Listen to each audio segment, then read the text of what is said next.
जिनसे आप प्यार करते हो उन्हें अपनी लाइफ से जाने देना उतना आसान नहीं होता। जिंदगी हमेशा अलग अलग मोड़ पर आपको उनकी याद दिलाती रहती है और आप उनके पास खींचे चले आते हो। हेलो फ्रेंड्स, आज मैं आपको इसी ब्यूटीफुल सी थीम पर based marriage is a crazy thing एक कोरियन मूवी एक्सप्लेन करने वाला हूँ। इस मूवी की रिलेशनशिप को बहुत ही कॉम्प्लेक्स तरीके से दिखाया गया है जो कई लोगों को गलत लग सकती है और कई लोगों को सही। तो बिना किसी देरी के एक्सप्लेनेशन स्टार्ट करते हैं। मूवी स्टार्ट होती है और हम हमारे मेन कैरेक्टर यंग को देखते हैं। उसकी आज एक फ्रेंड की शादी थी, उसकी मदर भी यहाँ आई थी, तो उसे लगता है कि यंग की जल्द से जल्द शादी हो जाए। मदर ने यंग के एक फ्रेंड से बात की, कहा कि इसके लिए भी एक अच्छी लड़की ढूंढ देना। अब इसी वजह से फ्रेंड यंग की एक ब्लाइंड डेट फिक्स कर देता है। उस लड़की ने KFC के सामने न्यूज़पेपर हाथ में रखकर खड़ा होने के लिए कहा था। बहुत टाइम हो जाता है पर फिर भी वो लड़की वहाँ पर नहीं पहुँचती। वहाँ पर और एक लड़का था जो सेम न्यूज़पेपर हाथ में रखकर खड़ा हुआ था। थोड़ी देर और गुजर जाने के बाद वो लड़का अनय हो गया और वहाँ से वो चला जाता है। तभी वो लड़की वहाँ पर आई जिसका नाम था यूनी। यूनी कहती कि मेरी बस चली गई थी, इसी वजह से मैं थोड़ी सी लेट हो गई। ये दोनों स्लोली एक दूसरे के बारे में जानने लगते हैं। वो वहाँ पर टेम्परेरी जॉब करता है, उसके पास ज़्यादा पैसे नहीं, कैसे तैसे कर कर अपने आप का वो ख्याल रख सकता है। यंग ने हमसे कहा कि जिस तरीके से ब्लाइंड डेट्स होती है उसी तरीके से ये डेट भी हमारी ज़रा ऑकवर्ड थी, पर वो भी बहुत सारी डेट्स पर गया हुआ था, तो इस वजह से एक दूसरे से वो अच्छी तरीके से बात करते हैं। इसके बाद ये दोनों मिलकर एक मूवी देखने के लिए आए। मूवी देखने के बाद यूनी ने कन्फेस किया कि कल भी मैं एक ब्लाइंड डेट पर आई हुई थी, कल भी मैंने यही मूवी देखी थी। इस मंथ में वो बहुत बार ब्लाइंड डेट पर जा चुकी है। उसे शादी तो करनी है, पर अब उसे लगता है कि अगर शादी करने के लिए इतने सारे ट्रबल उठाने पड़े तो क्या ये वर्थ इट है। यंग भी समझ गया कि वो बोर हो रही है, तो इस वजह से जिस तरीके से हर डेट पर वो रूटीन फॉलो करता था आज वो नहीं करता। ये दोनों मिलकर ड्रिंक के लिए जाते हैं। यूनी आज बहुत ड्रंक हो गई थी। इन्होंने बहुत सारी बातें की। रात में आज लेट हो चुका था, इन्हें टैक्सी भी मिल नहीं रही थी। यंग कहता है कि हम आसपास के मॉडल पर चलते हैं। यूनी कहती कि ठीक है, क्योंकि इतनी रात में टैक्सी का फेयर भी बहुत ज़्यादा होगा। इसके बाद ये दोनों मॉडल पर आए और इंटीमेट हो जाते हैं। यंग ने पूछा कि जो दूसरा लड़का था जिसके हाथ में न्यूज़पेपर था, क्या वो भी तुमसे ही मिलने के लिए आया था। यूनी कहती कि हाँ, वो मुझसे कल रात इंटरनेट पर मिला था। यंग ने कहा कि तुम्हें उससे ही मिलना चाहिए था, वो स्मार्ट था, अमीर लग रहा था। मुझे लगता है कि तुम वहाँ टाइम पर पहुँच गई थी, तुमने हम दोनों को देखा और तुमने मुझे चूज़ किया। अगर मेरे पास भी यही चॉइस होती तो KFC में बहुत ही एक ब्यूटीफुल सी लड़की थी, उसके साथ आज मैं यहाँ होता। यूनी ने कहा कि अगर वो तुम्हारे साथ होती तो तुम फिर से वंडर करते, अगर मेरे साथ डेट पर जाते तो क्या होता। यंग इस पर बहुत हंसता है। नेक्स्ट डे हम यंग को अपने कॉलेज में पढ़ाते हुए देखते हैं। वहाँ पर एक स्टूडेंट थी जो उसे बहुत पसंद करती थी। उसने फिर उसे अप्रोच किया। कहती है कि आपने जिस वीडियो के बारे में बताया था, क्या मैं आपके साथ वो देख सकती हूँ। अगर आप आपके डिश नहीं देना चाहते तो आपके घर पर आकर मैं देख सकती हूँ। यंग के पास वैसे भी ज़्यादा कुछ चॉइस नहीं थी, तो इसके लिए वो हाँ कहता है। नेक्स्ट सीन में हम देखते हैं यंग अपने फ्रेंड और फ्रेंड की फियांसे के साथ डिनर पर आया हुआ था। उसका फ्रेंड कहता है कि अब तुम्हें भी सेटल हो जाना चाहिए। कितने दिनों तक तुम इसे ब्लाइंड डेट पर जाते रहोगे। पिछली ब्लाइंड डेट का हुआ क्या था, तुमने इसके बारे में भी मुझे नहीं बताया। यंग इसके बारे में कुछ भी नहीं बोलता, पर उसे यूनी की याद आई थी। यूनी का ही फिर उसे कॉल आ गया। उसने कहा कि कल मैं फ्री हूँ, हम मिल सकते हैं। यंग भी इसके लिए एक्साइटेड था। ये दोनों फिर बाइसिकल की राइड पर गए। यूनी ने कन्फेस किया कि सच में यंग उसे उस दूसरे न्यूज़पेपर वाले से अच्छा लगा था। इसके बाद ये दोनों एक होटल में आए और इंटीमेट हो जाते हैं। यंग फिर कहता है कि चलो हम मॉल में चलते हैं। उसके नेफ्यू का बर्थडे था तो उसे गिफ्ट लेना था। यूनी भी इसके लिए एक्साइटेड हो गई। मॉल में आकर घर का जो भी सब सामान होता है ये सारा कुछ वो देख रही थी। इन दोनों को एक साथ देखकर सेल्स वूमन कहती है तुम दोनों की जोड़ी बहुत ही अच्छी लगती है। आगे चलकर ये दोनों इस पर बहुत हंसते हैं। यंग ने कहा कि हम दोनों एक्चुअल में बहुत अच्छे लगते हैं। हम इस तरीके से पूरी लाइफ एक दूसरे से मैरिड होने का प्रिटेंड कर सकते हैं। सिर्फ वीकेंड्स पर एक दूसरे से मिलेंगे। हमारे फ्रेंड्स, मेरी मदर को लगेगा कि हम एक्चुअल में मैरिड कपल हैं। यूनी भी इस पर बहुत हंसी। कहती है मैं हमेशा तुम्हारी मदर, फ्रेंड से कंप्लेंट करूंगी कि तुम घर में कुछ भी काम नहीं करते।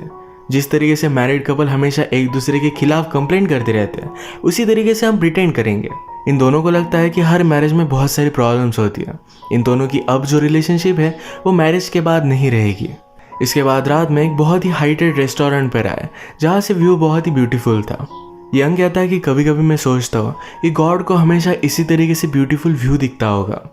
फिर उसने आगे कहा पर इस मोमेंट में जब मैं तुम्हारे साथ हूँ तो मुझे लगता है कि तुम ही सबसे ज़्यादा ब्यूटीफुल हो। यूनी को ये बात बहुत पसंद आई थी। वो कहती है मैरिज में हमेशा इसी तरीके से प्रिटेंड करना पड़ता है, एक दूसरे से हमेशा अच्छी बातें करनी पड़ती है। अब घर जाते वक्त यूनी ने उससे कहा मेरी और एक ब्लाइंड डेट है, क्या मुझे वहाँ पर जाना चाहिए। यंग ने कहा तुम्हें जो अच्छा लगे वो तुम कर सकती हो। वैसे भी उसे लगता है इन दोनों में कभी भी चीज़ें वर्कआउट नहीं कर सकती। वो यूनी से कहता है तुम शादी नहीं तो एक पैकेज ढूंढ रही हो, तुम्हें एक वेल सेटल हस्बैंड चाहिए जिसके साथ तुम बहुत ही सेफ रह सको, जो मैं तुम्हें कभी भी दे नहीं सकता। अगर हम दोनों ने शादी की तो हम कभी भी एक दूसरे पर ट्रस्ट नहीं कर पाएंगे, हम दोनों एक दूसरे पर चीट करते रहेंगे, हमेशा एक दूसरे से झूठ कहते रहेंगे। इस तरीके का मैरिज उसे नहीं चाहिए। यंग को लगता है कि यूनी जो मैरिज करना चाहती है ये आइडिया ही गलत है। यूनी ने कहा कि तुम जो कह रहे हो सब कुछ सच है, पर मैं मैरिज में अच्छी तरीके से प्रिटेंड कर सकती हूँ, ये सब कुछ बहुत ही ठीक है। वो कहती कि मैं चीट करूंगी पर कभी भी पकड़ी नहीं जाऊंगी। इसके बाद हम देखते हैं कि मूवी में थोड़ा सा टाइम गुजर चुका है। यंग की जो स्टूडेंट थी एक दिन वो रिवर के पास उसके साथ मूवी देखती है। उसने उसे किस कर लिया, कहा कि जब मैंने तुम्हें फर्स्ट टाइम देखा था तभी तुम मुझे बहुत अच्छे लगे थे, पर यंग उसे उतना रिस्पॉन्स नहीं देता। स्टूडेंट ने पूछा क्या तुम्हारी लाइफ में कोई और है, क्या तुम किसी और से प्यार करते हो।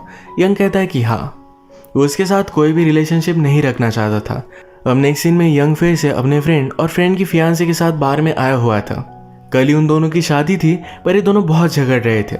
उसका फ्रेंड भी बहुत ज़्यादा कन्फ्यूज हो गया था। फिर से उन दोनों की फाइट हो गई और उसके फियांसे वहाँ से चली गई। फ्रेंड यंग से कहता है कि मैं अपने आप पर डाउट कर रहा हूँ, क्या मुझे सचमुच में शादी करनी चाहिए। कल में अगर शादी में ना हो तो ज़्यादा सरप्राइज मत होना। अगले सीन में उसकी शादी हो जाती है। बहुत सारे दिन बीत चुके थे।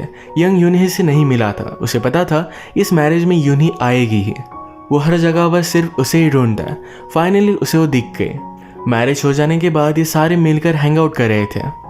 उस दिन यंग ने यूनी के साथ अपने नेफ्यू के लिए 5 टर्टल्स गिफ्ट लाए थे। वो यूनी से कहता है कि उसमें से एक टर्टल गुम हो गया। मैंने उसे ढूंढने की बहुत कोशिश की, क्या तुम मेरे साथ फिर से एक टर्टल बाय करने के लिए चलोगी। यूनी कहती कि जब 5 के 5 खो जाए तो मुझे कॉल करना, मैं तुम्हारे लिए फिर से बाय कर दूंगी। इसके बाद मूवी में और टाइम गुजर चुका था। यूनी को भी यंग की याद आई थी तो उसे कॉल करती है। ये दोनों फिर से मिलते हैं। यंग उसे कहता है मैं सारे टर्टल गुम होने का वेट कर रहा था ताकि मैं तुमसे मिल पाऊँ। आजकल यूनी एक डॉक्टर को डेट कर रही है। यंग उसे कहता है कि तुम्हारे लिए सही है, तुम्हें इससे बहुत ही अच्छी तरीके से स्टेबिलिटी मिल सकती है।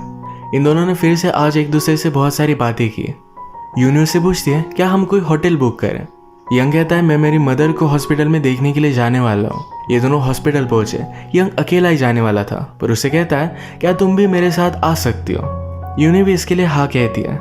वो मदर से मिली और मदर को भी वो बहुत पसंद आई थी। वो उनके लिए एप्पल छील देती है। यंग सोचता है कि हम सब लोग कितने परफेक्ट लग रहे हैं, एक फैमिली की तरह। इसके बाद ये दोनों एक होटल में आ गए, फिर से एक साथ इंटीमेट हो जाते हैं। मूवी में अब फिर से थोड़ा सा टाइम गुजर चुका था। यूनी की शादी उस डॉक्टर से फिक्स हो गई थी, पर फिर भी वो यंग को मिलने के लिए बुलाती है। वो कहती कि हम दोनों में बहुत सारे झगड़े चल रहे हैं, छोटी छोटी बातों को लेकर। हमें एक घर लेना था, हम इस पर बहुत मन से झगड़ रहे हैं। अगर पहले ही इतनी सारी चीज़ें कॉम्प्लिकेटेड है तो मैरिज के बाद कितनी होगी।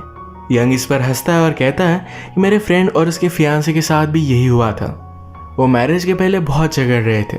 तुम भी राइट ट्रैक पर हो, अब तुम्हारी उसके साथ शादी हो जाएगी। यूनी कहती कि मैं उससे उतनी ज़्यादा अट्रैक्टेड नहीं हूँ। यंग उसे बहुत अच्छा लगता है, पर इन दोनों में शादी नहीं हो सकती। इसके बाद यूनी उसके साथ शॉपिंग मॉल पर गए। वहाँ पर अलग अलग चीज़ें बाय करती है। अपना वेडिंग ड्रेस ट्राई कर यंग को दिखाती है। अपने हस्बैंड के साथ जो उसने घर बाय किया था, यहाँ पर वो यंग को लेकर आई। यूनी से कहती है हम दोनों के मैरिज का सब्जेक्ट तुमने इतनी जल्दी क्यों ड्रॉप कर दिया था। अगर मैं तुम्हारी जगह पर होती तो इसके लिए थोड़ा सा फाइट करती है। यंग ने कहा कि मैं मैरिज में हमेशा तुमसे झूठ कहता, उसे इस तरीके की रिलेशनशिप नहीं चाहिए। यूनी को यहाँ पर भी उसके साथ इंटीमेट होना था, पर यंग उसे मना कर देता है। वो फिर उसे बीच के पास लेकर आई, कहा कि ये हमारा हनीमून है। वो उसकी हमेशा बहुत सारी फ़ोटोज़ लेती है। ये बीच के पास फ़ोटोज़ लेते हुए खेलते हुए एक अच्छा सा डिश पेंट करते हैं। एक साथ ही इन्हें रात हो गई। पास ही गाँव था जहाँ पर एक रूम उन्होंने रेंट कर लिया। ये दोनों इंटीमेट हो जाते हैं। अगले सीन में डायरेक्टली यूनी की शादी हम देख सकते हैं। यहाँ पर यंग भी आया हुआ था। उसकी शादी देखकर उसे बहुत ही बुरा लगता है। यंग हमेशा यूनी की फ़ोन कॉल का वेट करता था। उसे लगता था कि वो कभी ना कभी तो उसे कॉल करेगी है, और एक दिन एक्चुअल में उसने उसे कॉल कर दिया। उसने इमेजिन किया था यूनी अपने हस्बैंड के लिए क्या क्या करती होगी, उसके लिए खाना बनाती होगी, वो अपने आप को फिट रख सके, इसलिए स्विमिंग भी उसने ज्वाइन कर ली होगी। जब वो यूनी से मिला तो ये सारी चीज़ें उससे वो पूछ लेता है और एक्चुअल में यही सब हो रहा था। उसने पूछा कि मैरिज तुम्हें लगता कैसे है। यूनी ने कहा कि हम दोनों मिलकर अलग अलग लोगों से मिलते हैं, हमेशा दिन का एक ही रूटीन होता है। ये चीज़ें उसे अच्छी तो लगती है, बस सब कुछ बहुत ही बोरिंग है। इसी वजह से आज वो यंग से मिली थी। उसने यंग से पूछा, क्या तुम अभी भी अपनी फैमिली के साथ रहते हो? यंग कहता है कि मेरे पास ज़्यादा पैसे नहीं, इस वजह से उसे घर पर ही रहना पड़ता है। यूनी कहती कि मेरे पास थोड़े से पैसे हैं, इससे तुम अच्छा घर रेंट कर सकते हो। यूनी ने उसे पैसे दिए और नेक्स्ट सीन में यंग के घर पर वो थी। उसके पूरे घर में अलग अलग चीज़ें वो बाय करती है।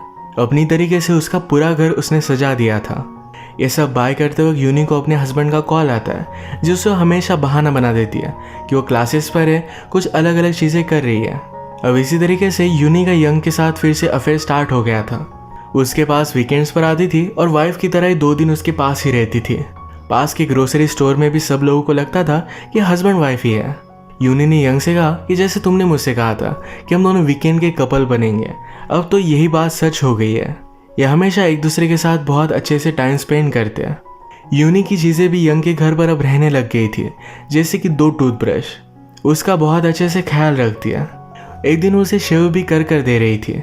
यूनी को कुछ काम था तो यंग का मेल उसने ओपन किया, जहाँ पर उसे स्टूडेंट का मेल दिखता है। ये स्टूडेंट फिर से यंग को मिलने के लिए बुला रही थी। यंग यूनी से कहता है, हम दोनों के बीच में कुछ भी नहीं है। यूनी ने कहा कि टिपिकल टीचर स्टूडेंट रिलेशनशिप तो नहीं लगती। उसे ज़रा जेलस लग रहा था। यंग इस बात से गुस्सा हो गया। कहता है, तो अपने हस्बैंड के साथ क्या करती हो? इसके बारे में मैं कभी भी क्वेश्चन नहीं करता। तुम जब मेरे पास आती हो तो हमेशा मैं उसका सेंट तुम पर स्मेल कर सकता हूँ, पर मैं कभी भी कुछ भी बोलता नहीं। यूनी को भी गुस्सा आ गया और यहाँ से जा रही थी। यंग कहता है, तुम हमेशा यहाँ से इस तरीके से चली जाती हो, पर तुम्हारे जाने के बाद मैं तुम्हें बहुत मिस करता हूँ। तुम्हें इसके बारे में कोई भी आइडिया ही नहीं है। इस फाइट के बाद ये दोनों बहुत हर्ट हो गए थे।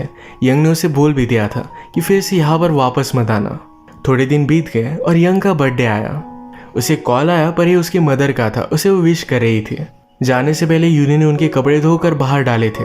अब बारिश आ रही थी तो सारे कपड़े भीग जाते हैं। यंग अपने लिए नूडल्स लेने के लिए बाहर गया था। जब वो वापस आया तो देखता है कि बाहर के कपड़े अब घर में हैं। उसे अच्छा लगा कि यूनी वापस आ चुकी है।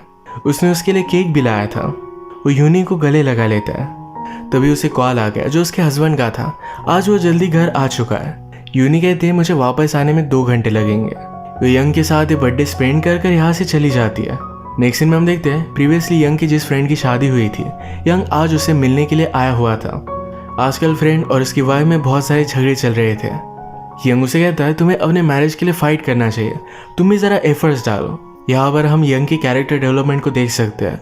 पहले वो किसी भी रिलेशनशिप में आने के लिए रेडी नहीं था, अब वो रिलेशनशिप में एफर्ट्स डालने के लिए रेडी था। जब वो वापस घर पर आया तो यून ही उसका वेट कर रही थी। इन्हें अपने फ्रेंड्स के बारे में डिस्कस करते हैं। यूनी को लग रहा था अगर उनके फ्रेंड एक साथ मैरिज में खुश नहीं है तो उन्हें एक दूसरे से दूर चले जाना चाहिए। यंग कहता है कि सारी चीज़ें इतनी आसान नहीं होती, क्या तुम ये चीज़ कर सकती हो? यूनी कहती कि हाँ मैं कर सकती हूँ, पर यंग ने कहा कि नहीं, तुम्हें नहीं कर सकती। यंग कहता है कि प्लीज़ यहाँ फिर से वापस मत आना। वीडियो में आगे बढ़ने से पहले मैं आप सबको आज के स्पॉन्सर के बारे में बताना चाहता हूँ, 1xBet। इस वेबसाइट पर आप फ्री में लाइव मैचेस देख सकते हो। स्पोर्ट्स में बेटिंग कर भी आप यहाँ से पैसे कमा सकते हो। वीडियो के डिस्क्रिप्शन में मैंने वेबसाइट का लिंक दे दिया है, और टेल्स ये प्रोमो कोड भी आप यूज कर सकते हो। लिंक या प्रोमो कोड से अगर आप साइन अप करते हो तो आप जो भी डिपॉजिट करोगे उस पर 130% एक्स्ट्रा बोनस आपको मिलेगा। तो जाकर एक बार इस वेबसाइट को जरूर चेक कीजिएगा। मैं तो आपसे फ्री के मैचेस यहाँ पर ही देखूंगा। पर नेक्स्ट सीन में फिर से उसके साथ ही थी। वो हमेशा उन दोनों की जो भी फोटोज लेती है इसका एल्बम रेडी कर रही थी। उसने लंच बनाना स्टार्ट किया, पर यंग कहता है आज मुझे तुम्हारे हाथ का कुछ भी नहीं खाना। वो जैसे अकेला रहता है, इंस्टेंट नूडल्स खाता है जो बहुत ही अनहेल्दी है, और यूनी को उसका ये खाना पसंद नहीं, पर आज वो यही खाना चाहता था। उसे पता है कि यूनी हमेशा उसके साथ नहीं रहेगी। जब वो नीचे लेने के लिए गया तो स्टोर ओनर कहती है तुम्हारी वाइफ तो इंस्टेंट नूडल्स लेकर गई। वो सिर्फ सेसमे लेकर ऊपर आ जाता है। इन दोनों की रिलेशनशिप एक मैरिड कपल की तरह ही थी। इस बात से यंग को बहुत ज़्यादा गुस्सा आ गया। यूनी के साथ हमेशा नहीं रह सकता। यूनी ने जो फूड बनाया था इसमें से कुछ भी टेस्ट नहीं करता। इस बात पर इन दोनों की बहुत बड़ी फाइट हुई। यूनी ने भी सब चीज़ें रियलाइज़ की। उसने कहा कि अगर हम इसी तरीके से एक दूसरे को हर्ट करते रहेंगे तो ये सही नहीं होगा। इस वजह से अब वो फिर से उसे नहीं मिलने वाली थी। एक दूसरे को गुड बाय कहने से पहले फिर से एक दूसरे के साथ इंटीमेट हो जाते हैं। यूनी ने उसे कहा कि अगर मैं तुमसे फिर से मिलने के लिए आए तो प्लीज़ मुझे घर में मत लेना। यंग कहता है कि अगर तुम फिर से वापस आए तो मैं तुम्हें कभी भी जाने नहीं दूंगा। यूनी के जाने के बाद यंग ने मूव ऑन करने का ट्राई किया, पर हमेशा उसकी याद उसे आ जाती है। यूनी ने उनका जो एल्बम बनाया था, जब वो ये देखता है तो रियलाइज़ करता है कि दोनों एक दूसरे के लिए बहुत ही परफेक्ट थे। उनकी रिलेशनशिप एक नॉर्मल कपल की तरह नहीं थी, पर फिर भी ये बहुत ही यूनिक थी। वो एक दूसरे से बहुत प्यार करते थे। अब फाइनली हम मूवी में देखते हैं यूनी फिर से यंग के पास वापस आ गई थी। उसके पास उसकी घर की चाबी थी और वो अंदर चली जाती है। जैसे कि प्रीवियस सीन में हमने देखा था कि यंग ने उससे कहा था कि अगर तुम फिर से वापस आए तो मैं तुम्हें कभी भी जाने नहीं दूंगा। तो इस बार जब यूनी वापस आई है तो खुद भी वापस नहीं जाना चाहती और यंग भी इस रिलेशनशिप के लिए पूरी तरीके से रेडी है। यूनी हमेशा के लिए अपने हस्बैंड को छोड़कर आई हुई थी। इसी के साथ ही मूवी एंड हो जाती है। जैसे कि मैंने आपसे पहले कहा था कि इनकी रिलेशनशिप बहुत ही कॉम्प्लेक्स थी। इस मूवी का पॉइंट ऑफ व्यू सबको अलग अलग लग सकता है, किसी को सही किसी को गलत। तो इसी के साथ आज का वीडियो हम ख़त्म करते हैं। अगर आपको एक्सप्लेनेशन अच्छा लगा तो प्लीज़ इस वीडियो को लाइक कर दीजिएगा। मैं बहुत सारी मूवीज़ लेकर आता रहता हूँ, तो प्लीज़ चैनल को सब्सक्राइब कर दीजिए और बेल नोटिफिकेशन आइकन दबाना मत भूलिएगा। हम फिर से मिलेंगे और एक नई मूवी के साथ। तब तक के लिए थैंक यू और आप अपने आप का ख्याल रखिए।